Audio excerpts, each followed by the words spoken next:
Առավոտ եմ կայքում ուղիղ հեռարձակմամբ վերսկսում ենք դեմարդեմ հաղորդաշարի թողարկումները։ Այսօր մեր հյուրերն են Ազգային ժողովի հանրապետական խմբակցության պատգամավոր Մարգարիտ Եսայանն է, բարև ձեզ, շնորհակալություն հրավերն ընդունելու համար, եւ առաջին գումարման Ազգային ժողովի պատգամավոր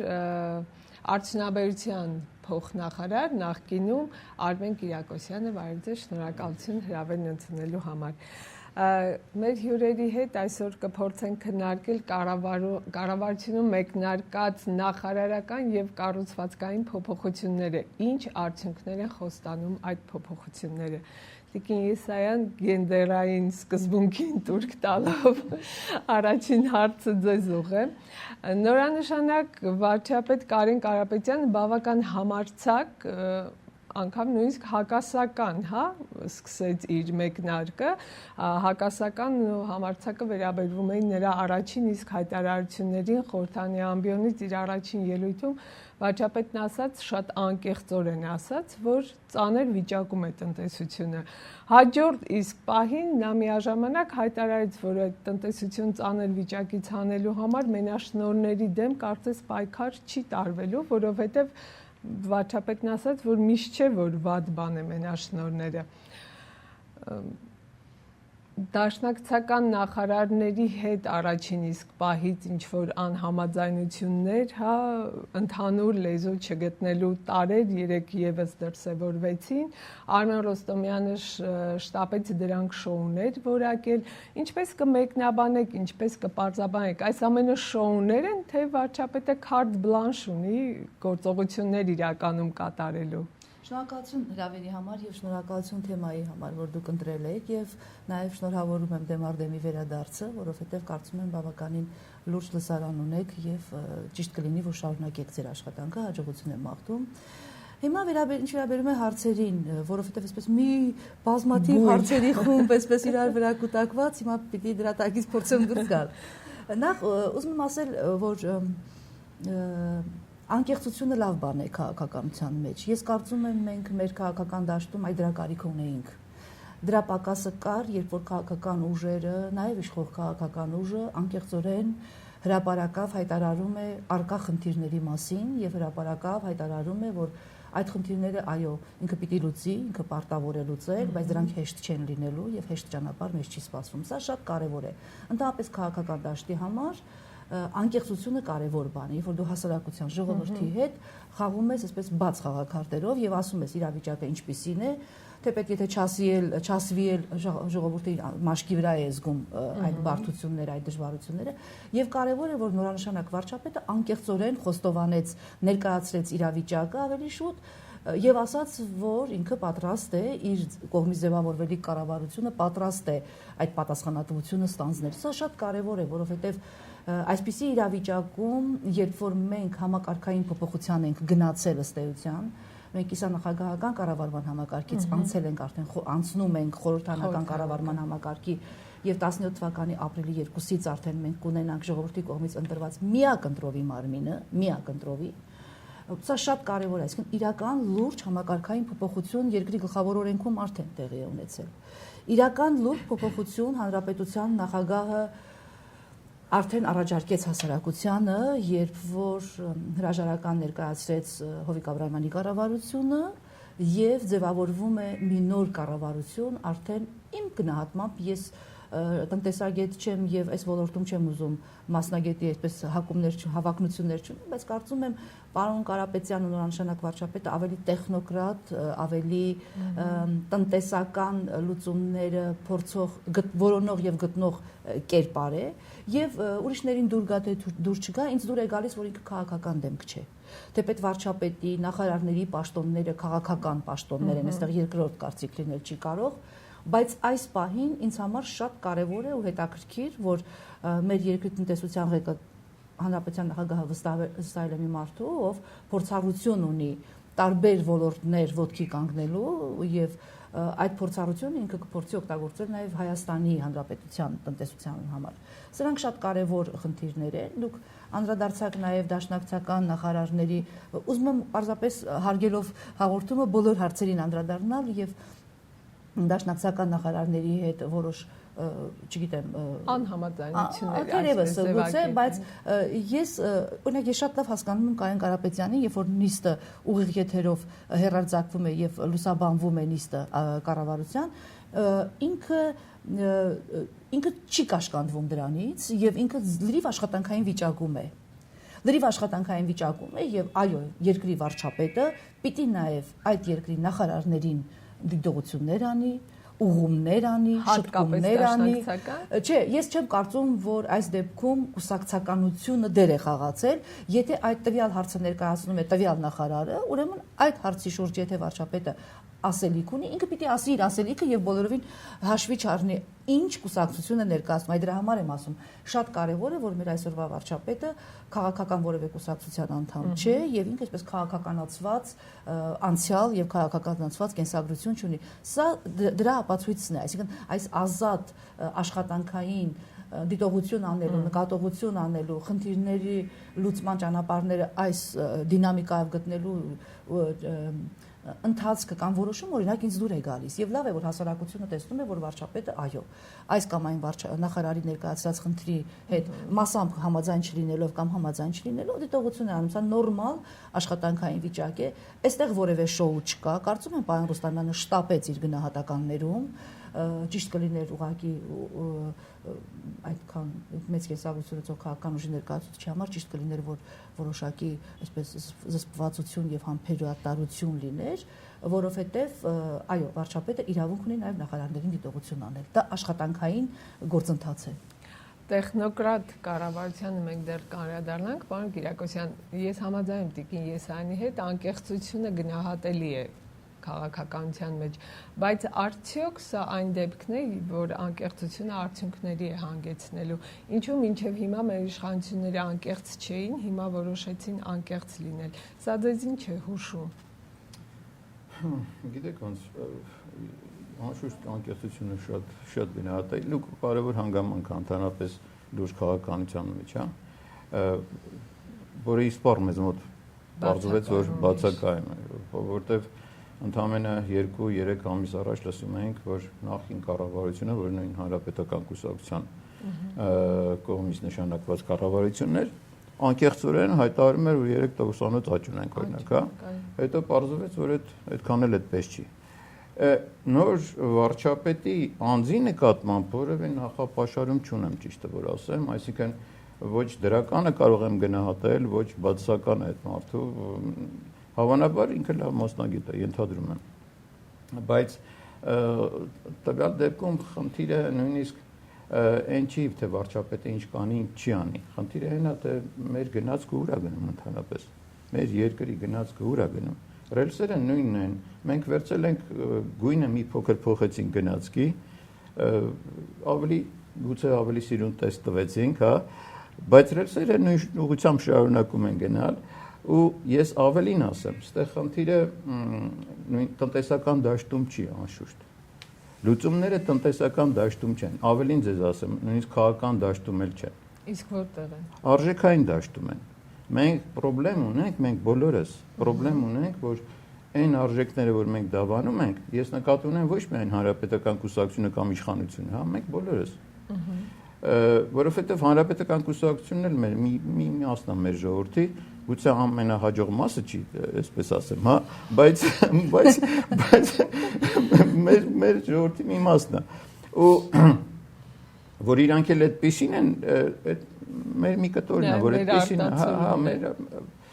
ու եթե մենք ուզում ենք լուծումներ գտնենք,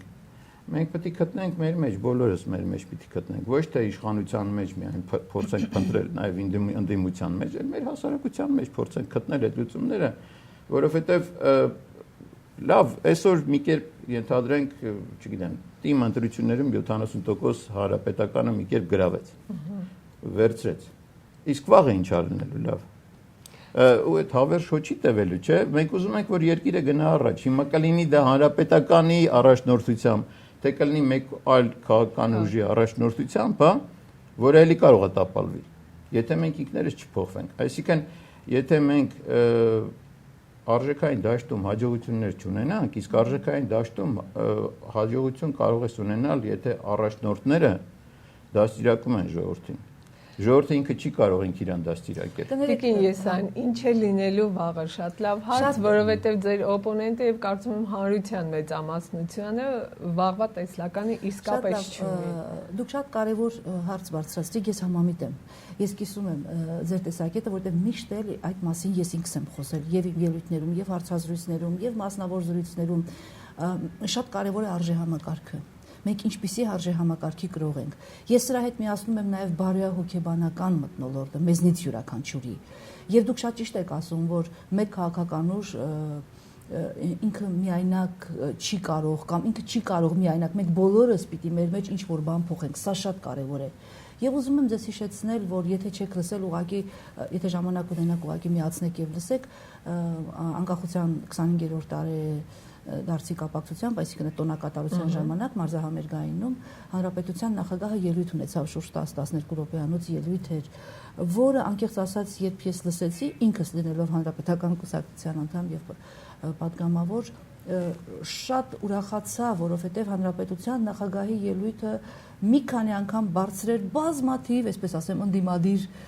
կամ այլ հայացքներ ունեցող քաղաքական գործիչների ասելիքից, որովհետև հանրապետության նախագահը հստակ շեշտեց, եթե այսօր որևէ մեկին թվում է, թե մենք անձեր փոխեցին կառավարություն փոխելով, կառավարության կազմ փոխելով եւ վարչապետով չարաչար սխալվում է։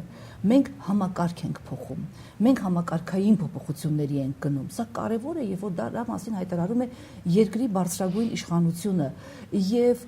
ինձ թվում է շտապելու կարիք չկա, որ դուք ասում եք գնացքը նույնն է, մի քիչ ներկել ենք եւ առաջ են գնում։ Գնացքը այո նույնն է, սա մեր երկիրն է, մեր պետությունն է, որը մենք պիտի տանենք առաջ նույն ռելսերով, անկախության ռելսերի վրա դրված,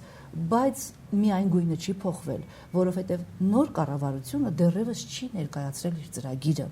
Ես գրեթե վստահ եմ, այն ծրագիրը, որը կներկայացնի Կարեն Կարապետյանի կառավարությունը, էականորեն կտարբերվի եւ Հովիկ Աբրահամյանի կառավարության ներկայացրած ծրագրից, թեպետ պարոն Աբրահամյանը մեր կուսակցության անդամ է, ես դա քննադատաբար չեմ ասում։ Ուղղակի ես այսպես լավ հեռանկարի հույսով եմ ասում, էականորեն կտարբերվի եւ նախորդ մյուս կառավարությունների ծրագրերից։ Սա կլինի ոչ ստանդարտ մտածողության ծրագիր։ Իսկ այս իրավիճակում մեր տնտեսության համար, մեր հասարակության համար ոչ ստանդարտ մտածողության մարդիկ են պետք եւ համարձակ քայլեր անող մարդիկ։ Եվ ամենակարևորը, որ երկրի նախագահը այդ լիազորությունները տվել է վարչապետին եւ ասել է, որ տրվում է լիակատար ազատություն։ Եթե դուք տեսաք առաջին նշանակումները արդեն կառավարության, նշանակվեցին մարդիկ, որ որևէ կերպ մինչ այժմ եղած պատմությունների, թոհուբոհի, չգիտեմ, հազար ու մի այլ պիտակների մեջ ներքաշված չեն։ Սրանք մարդիկ են, որ այս տարիների ընթացքում շատ լավ կրթություն են ստացել, այս տարիների ընթացքում իրենց ոլորտներում հասել են հաջողությունների եւ որոնց երկրի նորանշանակ վարչապետը հրավիրել է կառավարության այդ ոլորտները ղեկավարելու։ Իսկ թե ուր կհասնենք եւ ինչ կլինի վաղը, Նելի ջան, ես սա ուղղակի խոսքեր չէ, ես իսկապես համոզված եմ, որ վաղը շատ լավ է լինելու, բայց երբ որ կառավարությունը դեռ չի ներկայացրել իր ծրագիրը, դեռ մեկնարկը տրված չէ այդ գնացքի ընթացքի, դեռ գնացքը հավաքում է իր ուղևորներին, այսպես ասեմ, եթե այսպես հարաբերական իմաստով նկատի ունենանք կառավարությունը պատկերավոր, եւ հավաքում է այն քարտեզը ճանապարհային, որով ինքը գնալու է, ծրագիրը դեռ չունենք։ Կարծում եմ հոկտեմբերի սկզբին արդեն առաջին հաջորդ քառորդ մենք զակ ունենանք։ Բայց որ վաղը լավ է լինելու, մենք այլ ընտրանք ուղղակի չունենք։ Եվ մենք այլ ընտրանք չունենք եւ ամենակարևորը ինձ համար, որ սա գիտակցում է ոչ միայն շարքային քաղաքացին։ Շարքային քաղաքացին սա վաղուց է գիտակցել։ Կարևորը սա գիտակցում է, որ նաև իշխանությունը։ Ես հիշում եմ պարոն Սերժ Սարգսյանի ելույթը, երբ ինքը ստանձնեց նախագահի պաշտոնը, Հայաստանում նախագահի պաշտոնը։ Նույն չափ խոստումնալից ելույթ էր 8 թվականի մասին է, 2008 թվականից սկսած 2013-ին ավելի կատարելագործված։ Նույն չափ խոստումնալից էին նրա ելույթները, նույն չափ գիտակցում կար, որ պետք է փոխել, շտկել, որ այսպես հնարավոր չէ, բայց չարվեց, ինչու մինչև հիմա մյուս կառավարություններին չտրվեց այդ հնարավորությունը դրսևորվելու։ Ես չեմ կիսում, սիրելիների, չեմ կիսում ձեր կարծիքը, որ չարվեց, եւ չեմ կիսում, որ մյուս կառավարություններին չտրվեց հնարավորություն։ Ընդհակառակը բավականին գործ է արվել։ Եվ եթե ուղղակի վերցնենք միայն մեկ ոլորտ, որը ըստ իս ամենակարևորն է մերի նման պետությունների համար, ասենք արտաքին քաղաքականություն, հանրապետությունը եւ Լեռնային Ղարաբաղի խնդրի կարգավորման հարցը, որ ամենակարևորն է։ Սրանից ածանցյալ են բոլոր մյուս խնդիրները։ Այստեղ շատ հսկայական գործ է արվել, որովհետեւ առանց փակագծելու բացելու թույլ տվեք ասեմ, որ այս հարցում մեզ ճնշում են երկու կողմից, նույնիսկ երևի 3 կողմից, եթե չասեմ նաև դիեզերքից, որպեսզի մենք գնանք զիջումների, մենք գնանք ինչ որ նահանջի Ղարաբաղի հարցում, բայց դուք շատ լավ տեսնում եք, որ մենք չենք գնում զիջումների, մենք հաստատակամորեն կանգնած ենք այն ուղու վրա, որը որոշել է Լեռնային Ղարաբաղի Հանրապետության ժողովուրդը։ Մենք դիմակայում ենք ոչ միայն Արևմուտքին, ոչ միայն Ռուսաստանին, ոչ միայն հազար ու մի այլ պետությունների եւ այլ ուժերի, մենք կանգնած ենք որպես անկախ պետություն եւ Լեռնային Ղարաբաղի Հանրապետությունը, այստեղ հսկայական աշխատանքի արված։ Ուրիշ խնդիր, որ ես չեմ ուզում ուղղակի ասել, որ աշխատավարձը 2008 թվականին ինչքան էր, միջին աշխատավարձը այսօր ինչքան է, դրանք թվեր են, որոնք աճել են, բայց ես չեմ ուզում ասել նաև, որ դա բավարար է։ Իհարկե դա բավարար չէ։ Կենսամակարդակի վրա ազդեցություն իհարկե, չէ, ունեցել են իհարկե որոշ չափով, իհարկե։ Չէ, իհարկե ունեցել են, իհարկե խնդիր ունենք։ Ես կուզեի, որ դուք շատ նաև հիմա հարցնեիք ինձ արտագաղթի մասին, որը մեր ցավոտ ինքս եմ այդ մասին խոսում։ Մեր ցավոտ խնդիրներից է, բայց դուք մի հարց տվեցիք, որին ես չանդրադարձա հարցի ընթացքում, այո, մենք պիտի սպասենք կառավարության նոր ծրագրին եւ վստահ եմ, որ այդ ծրագիրը կլինի հաճելիորեն զարմանալի եւ հաճելիորեն հաջողակ։ Դուք կիսում եք Տիկին Եսայանի վստահությունը։ Գիտեք ինչ, հետաքրքիր շատ ուրախ եմ, որ ցած ոգևորված եք դուք։ Այո, ես միշտ լավատես եմ։ Թերություններից մեկը լավատեսությունն է, բայց ես դա առավելություն եմ համարում։ Ես էլ կուզենայի շատ լավատես լինել, բայց պիտի ինչ որ իրական փորձեք, իրական հիմքեր են պետք։ Երբ որ առաջին անգամ ընտրվեց Սերժ Սարգսյանը նախագահ, մեր երկրի պարտքը 0 էր։ Հիմա 5.1 միլիարդ արտաքին պարտքի մասին, ներքի պարտքը դնենք մի կողմ։ 5.1 միլիարդ է հասել։ Այդ շատ մեծ թիվ է մեր երկրի համար։ Մենք խոսում ենք Ղարաբաղի համաշխարհային տնտեսական ճգնաժամը դեռ չկար կամ նոր էր սաղմեր ընդունում եւ այդ արտաքին պարտքը եւ մյուս պարտքերը ոչ միայն Հայաստանում ավելացան, այլև աշխարհի շատ երկրներում ավելացան։ Այսինքն դա համաշխարհային տնտեսական զարգացումների արդյունքներից մեկն էր։ Բայց այն ժամանակ էլ վարչապետը ասում էր, որ ընդհանրապես ձեր վարչապետը ասում էր, որ մենք կապ չունենք Հայաստանի Հանրապետության վարչապետը, ձեր կուսակցության ներկայացուցիչը, ասում էր, որ մենք ինտեգրված չենք այդքան, մեր վրա չի ազդելու, բայց պարտվեց շատ ուժեղ ազդեցել։ Այսինքն, էլի անվստահության խնդիրը առաջանում, չէր սուտ ասում այդ մարդը։ Հիմա տեսեք ինչ է, արտաքին պարտքը մեծացավ։ Մենք ընդամենը մի քանի ամիս առաջ 800 հեկտար հող կորցրեցինք։ Այդ նախագահն է հայտարարում, երկրի այսօրվա գործող նախագահի պաշտոնում եղած մարդը գլխավոր հրամանատարը հանգիստ ասում է, որ մենք 800 հեկտար հող ենք կորցրել։ Դուք ճիշտ եք ասում, որևէ մեկը չի առարկում, բայց մյուս կողմից մի ընդհատեք, հա։ Այդքանից հետո անցնում է մի քանի ամիս, գալիս է նոր վարչապետ ու ասում է, որ մենք մեր տնտեսությունը շատ ծանր վիճակում է։ Ես ընդամենը 3 փաստ արձանագրեցի, որոնք հայտարարվել են ձեր կուսակցության կողմից։ Ես ավելին չեմ ասում, հա, չեմ ասում այն ինչ որ դուք ուզեցիք ասել արտագաղթի մասին, հա, որ ամենալավ ցուցանիշն է երկիրը բնութագրելու։ Մենք կարող ենք ասել, որ 25% տնտեսական աճ ունենք, բայց եթե ժողովուրդը գնում է այս երկրից, ում է պետք է տնտեսական աճը։ Այսինքն մեր հիմնական խնդիրը ո՞րն է։ Առաջինը մեծ դեֆիցիտ ունենք վստահության ու առաջին հերթին իշխանության նկատմամբ, որտեղ իշխանությունը բարբերաբար համառ ձևով հետևողականորեն ստեր է խոսում։ Այդ ակնհայտ է։ Այդ որովհետև մի վարչապետը ստեց գնաց, մյուս վարչապետը եկավ տնտեսական աճից էր խոսում, պարզվեց հաջորդ վարչապետը գալիս ասում է, չէ, գիտեք տղեկ ջան, այդպես չէ, վիճակը շատ ավելի ծանր է, ինչ տնտեսական աճ եւ այլն։ Մի օրինակ բերեմ, որ ասում եք անձերի հետ կապված ոչինչ չի փոխվում։ Կարծես թե արդեն բոլորը խոսում են, որ երկրի լոկոմոտիվներից մեկը տնտեսության զարգացման ռազմարդյունաբերության համալիրը պիտի լինի։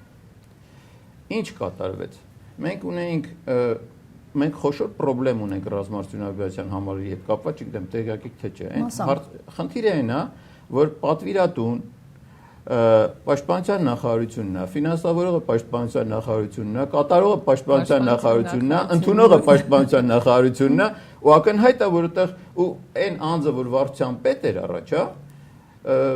հիմա այդ անձին տվել ենք ավելի բարձր կարգավիճակ, հիմա փոխնախարար է, գուցե շատ ավելի կիրթ, ավելի գրագետ տղա է, ավելի կիրթ մարդ է, բայց ինստիտուցիոնալ առումով որևէ խնդիր չի լուծվել։ Հիմա եթե մենք խոսում ենք, որ անձերը չէ, անձերով պայմանավորված ու ոչ միայն անձերով պայմանավորված, տեսնում ենք, որ ինստիտուտ չի փոխվել։ Դուք շատ թեմաներ արձարծեցիք, սիրելի Արմեն ջան, ուրեմն տեսեք, ես համամիտ եմ ձեզ հետ, որ տեսանելի բաներ, քայլեր պիտի արվեն։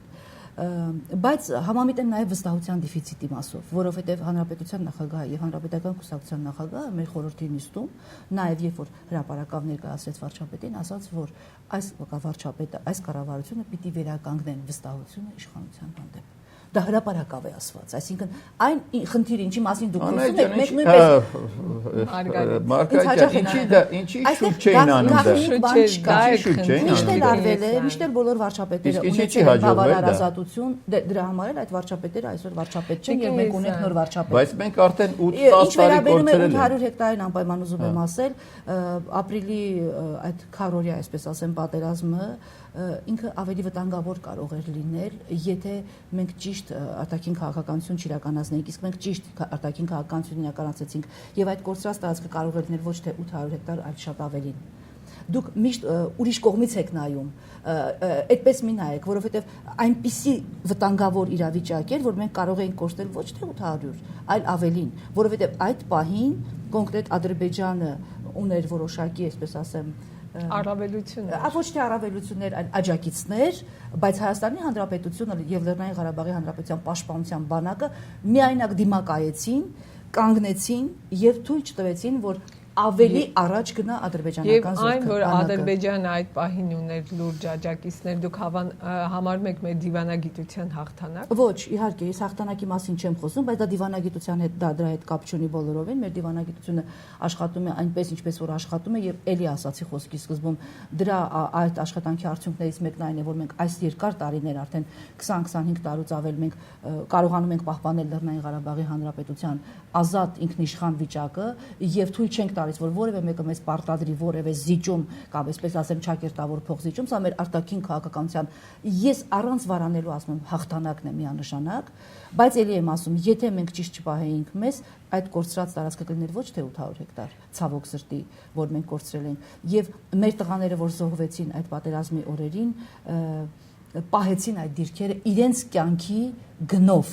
Եվ սա ամենակարևորն է։ Ինձ մեկ հարցնում են հիմնականում այս վերջին շրջանում մեր ձեռքբերումները, ինչպես դուք եք ուզում արդյունքները եւ այն, այդ սերունդն է, ջահելներն են, որ եկել են։ Այն ինչ որ Աստված տա մենք կարողանանք շատ բան անել, որ ջահելների վրա բեռը քիչ թողնենք, բայց իրենցն է այդ ապագան եւ ես վստահ եմ, որ իսկապես շատ լավ է լինելու ամեն ինչ։ Գիտեք ինչ, ասեմ ձեզ, պատերազմը սկսվում է, երբ որ դիվանագիտությունը պարտվում է։ Մենք այդտեղ պարտվել ենք ու պետք չի ասել, որ մենք հաջողություն ենք այդտեղ ունեցել։ Բացառիկ է Լեռնային Ղարաբաղի իսկապես մի քիչ բացառիկ է։ Խնդրում եմ վերադառնանք կառավարության խնդրին, տիկին ես այն ցուցիչներից մեկն էլ հետեւյալն եմ ես համարում։ Հանրապետական կուսակցության գործադիր մարմնի այն նիստի օրը, որ պիտի Հովիկ Աբրամյանի հրաժարականը արդեն ներկայացվեր եւ նոր վարչապետին մասին տեխնատություն առաջադրվել, Սյունիքի մարզպետ Սուրիկ Խաչատրյան լրագրողներից մեկի հարցին դուք տեղյակ եք ձեզ աշխատանքից ազատելու են, գնալու եք թե մնալու եք, ովքեր են գնալու, ովքեր են մնալու, Սուրիկ Խաչատրյանը իրեն հատուկ այսպես հեգնական եւ արհամարական տոնով ասաց կարևորը ես մնալու եմ, մյուսները չգիտեն։ Ինչու բերեցի Սյունիքի մարզպետի օրինակը, որովհետեւ նա այս տարիների ընթացքում հասցրել է, հա, իր քաջագործություններով արդեն հանրությանը հոգնեցնել, նույնիսկ զզվեցնել։ Բայց նա այդպես վստահաբար ասում էր, որ ինքը մնալու է։ Այսինքն չի փոխվելու նորից ոչինչ։ Դուք գիտեք դա։ Հաստատ գիտեք, որ չի փոխվելու ոչինչ։ Ենթադրում եմ, եւ Սյունիքի մարզպետի կամ ընդհանրապես որևէ մարզպետի վերաբերող հարցերին խնդրում եմ իրենց ուղղեք, որովհետեւ միջոցառումների ժամանակ տեսնում եք, դուք լրագրողներդ բոլորը կարողանում եք ազատ մոտենալ, հարցեր տալ, նույնիսկ երբեմն ես զարմանում եմ, որ որոշ տեղերում մոտենում եք եւ հարցեր եք տալիս, օրինակ Շատ ճիշտ էր հանրապետության նախագահը, երբ որ Եռաբլուրում ուղղակի այսպես բարեկամաբար դիտողություն արեց, որ գուցե շնորհավորեիք անկախության տոնի արդիվ, հետո սկսեիք հարցեր տալ, այնպես որ լրագրողները հիմա շատ ազատ են բարեբախտաբար, եւ ես Սյունիքի մարզպետին եմ կարողանում գտնել հարցեր տալ եւ մյուսին եւ ինչպես Աստվածաշնչում է ասված, ինձ վերաբերող հարցերը խնդրում եմ ինձ տվեք, որտեղ ես պատասխանատու չեմ որևէ մարզպետի համար։ Պարոն Կիրակոսյան, տեսեք, Կարեն Կարապետյանին ասվեց, որ տրված են ազատ գործելու լիազորություններ, բայց մենք ունեցանք ընտրական փուլ տեղական ինքնակառավարման, որոնք ուղեկցվեցին կրակոցներով, ծեծջարդով եւ այլն, այսինքն տեղական ինքնակառավարման համակարգը, որը պետության հիմքը պիտի լիներ, փաստորեն երևաց, որ դեռևս թեպետ այդքան խոսքերին մեզանում ամեն դեպքում կայացած չէ եւ իշխանությունն էլ չունի ոնց որ թե այդ կամքը 17-ի ընտրություններին ընթരാճ ազատ թողնելու է։ Շատ վիճելի բան եք ասում, բայց քանի որ հարցը ինձ չի ուղղված, ես խելոք կսպասեմ մինչև հնարավորություն կունենաք։ Այս ամենը ձեզ ինչ է հուշում, այսինքն ուր ենք գնում, ձեր ասած ռելսերը փոխվելու միտումներ կան թե ոչ։ Գիտեք, ես շատ կուզենայի, որ այդ փոխվելու միտումները լինեին։ Շատ կուզենայի, որ մեր իշխանությունը կանխատեսելի լիներ։ Մեր իշխանությունը կանխատեսելի չի։ Մեկ գիշերվա մեջ ուղղություններ ենք փոխում այս կողմ են կողմ, հա, իսկ պետությունը դա բավական իներտ մարմին է, հնարավոր չի, որ պետական ինստիտուտները աշխատում են մի ուղղությամբ, հետո մի գիշերվա մեջ շուռ են գալիս մի ուրիշ։ Հիմա տեսեք, հազար ներողություն պիտի խնդրեմ ուղղակի ձեզ հիշեք, որ այո, եթե նույնիսկ մեկ գիշերվա մեջ թեպետ էլի վիճելի է, մեկ գիշերվա մեջ չէր որոշումը, ես հասկանում եմ ինչ եք ակնարկում։ Այդ դեպքում իսկ որտեղ էին Հայաստանի քաղաքական ուժերը, որոնք միաձայն ազգային ժողովի դահլիճում կողմ քվեարկեցին, ինչպես դուք եք ասում, մեկ գիշերվա մեջ կայացած որոշմանը։ Ներողություն, այսինքն ես դրա համար հենց կդի սկսեցի խոսել ինչի մասին, որ եկեք արժեքները փոխենք։ Ես խոսում եի ոչ թե ընդդիմության անունից, ես խոսում եմ կողքից հիմա, փառք Աստծո, ես այդ կարգավիճակում եմ, որ ես որևէ ընդդիմություն չեմ ներկայացնում։ Ու այդ առումով ավելի ազատ եմ, հա, ու կարող եմ ավելի ազատ խոսել։ Ու իհարկե այս ընտրությունները ցույց տվեցին, որ ոչինչ չի փոխվել։ Ու որևէ երաշխիք չկա, թե համաձայնության են եկել ցուցակները հրապարակել եւ այլն ընտրական եւ այլն, հա, որևէ երաշխիք չկա, որ ընտրակաշարքը վերանալու է։ Մեր ժողովուրդը շատ ազնիվ է, 5000 դրամը վերցնում է ու ազնվորեն գնում է քվեարկում է հանրապետական կուսակցության օգտին։ Ու որևէ երաշխիք չկա, որ չի անելու։ Նույնն է այս 70% որ դուք հաջողություն եք ունեցել, հա, տեղել են այն բանը տեղի ունեցել։ Ու գիտեք ինչ, ես առիթ ունեի ընդհանրապես այս ընտրություններին չեմ մասնակցել, պարզապես թե ստացվեց, որ ես շրջանում էի։ Ու ակամայից մասնակցեցի մի քանի այդպիսի հանդիպումների, երբ որ որ ես գնացել եմ, այդ մարդիկ ինձ այն ժամանակ էին խնդրում, ասում են, գիտես 2 ժամով մենք հանդիպում ունենք, պիտի գնանք հանդիպենք, հետո գալիս էին կիսվում էին այդ տպավորություններով, թե ինչ են կազմակերպել, ոնց են այս գյուղապետը եւ այլ։ Ոչինչ չի փոխվել։ Գիտեք ինչ, այդ առումով որևէ երաշխիք չունենք, որ այսինքն մենք ես գոնե չեմ տեսնում, որ այդ ռեսուրսները փոխվել են ու հնարավոր է որ փոխվեն, որովհետեւ ասեմ, որովհետեւ ես չեմ տեսնում, որ վարչապետը ինչքան էլ ուժեղ կառավարություն ունենա, կունենա մանավանդ որ մանավանդ որ քաղաքական ուժ չի ներկայացնում, այսինքն ներկայացնում հանրապետականը ոնց որ թե, բայց ինքը քաղաքական գործիչ չի, հա, որ կարողանա այսօրվա համակարգը, որը վերից վար, այսպես ասած, կոռումպացված է, կարողանա այդ կոռուպցիայի դեմը առնել, մեկ կարողանա մենաշնորհների խնդիրը լուծել, օլիգարխիկ համակարգը կոտրել ու վերջապես կարմիր գծերի խնդիրը օրինակ լուծել։ Տարական, էլի, ամենապարզն է ոնց որ թե։ Տեսնենք կարող է դա լուծել, թե չէ։ Այս օրերին նաև այսպիսի տեսակետ, հա, հանրության մեջ ու մամուլում էլ շատ շրջանառվեց, որ Կարեն Կարապետյանը 3 նախագահների Ռոբերտ Քոչարյան, Լևոն Տեր-Պետրոսյան, Սերժ Սարգսյան, 3 նախագահների փոխհամաձայնության արդյունքում եկավ վարչապետի պաշտոնում, որպեսզի 2017-ի ընտրություններին ընթരാճ 3-ը միասին կարողանան նորից բալանսավորված պահել, հա, յուրաքանչյուրի իր ազդեցության ոլորտները։ Կխնդրեմ երկու բանախոսներն էլ անդրադառնալ այս հարցին։ Ես կարճ անդրադառնամ եւ ուզում եմ նախքան ձեր հարցին անդրադառնալը թիմ ընտրությունների մասին մեկ նախադասություն ընդհանրապես այստեղ նույնպես կան դրական քայլեր, որ դուք չուսեցիք նկատել եւ շատերը չեն ուզում նկատել։ Ուղղակի չեն ուզում նկատել, որտեղ դա այնքան ակնհայտ է։ Տեսեք, առաջին անգամ մենք թիմ ընտրություններ ենք անցկացրել սահմանադրության փոխված սահմանադրության խորհրդանական կառավարման մոդելի։ Եվ առաջին անգամ մեր ընդդիմադիր բազմաթիվ քաղաքական ուժեր համարձակություն են ունեցել, իսկ դրական իմաստով եմ ասում, ուրախանալով եմ ասում, մասնակցել թիմ ընտրություններին, ոչ միայն մասնակցել, այլ նաև համայնքների ղեկավարներ ունենալ 79 համայնքում, 317 համայնքից 79 համայնք, 161-ում հանրապետականը, 79-ում առաջին անգամ մեր պատմության մեջ թիմ ընտրություններում այլ քաղաքական ուժեր, ընդդիմադիր քաղաքական ուժեր համայնքի ղեկավարներ ունեն։ Սա շատ կարևոր ցուցանիշ է եւ դա նշանակում է, որ այն որ մենք անդադ մեր ելույթներում ասում ենք մասնակցեք թիմ ընտրություններին, որովհետեւ ներքին օղակներից է սկսվում ավելի խորհրդանական ընտրությունների գնալու ձեր հաջողության հավանականությունը, հենց սա էր։ Սա շատ կարևոր ցուցիչ է, որ 79 համայնքում մենք ունենք ընդդիմադիր քաղաքական ուժերի ներկայացուցիչ համայնքների ղեկավարներ։ Մնացածը լուծելի խնդիրներ են եւ որևէ ողբերգություն չկա, որ բոլոր 247-ում հանրապետականը այսպես չի հաղթել։ Ընդհակառակը դա դրական քայլ է։ Դա նշանակում է, որ փոփոխություն է տեղի ունեցել։ Ինչ վերաբերում է ձեր հարցին, երբ որ ասացիք, որ փոխհամաձայնեցված ֆիգուր է Կարեն Կարապետյանը։ Տեսեք, ես շատ կարճ ասեմ, միշտ եմ ասել, եթե Նելի ջան հիշում ես, ես ասել եմ, որ իմ հայտարարություններում ու ելույթներում ես շատ կուզեի ապրել այնպիսի Հայաստանում, որ բոլոր նախկին նախագահները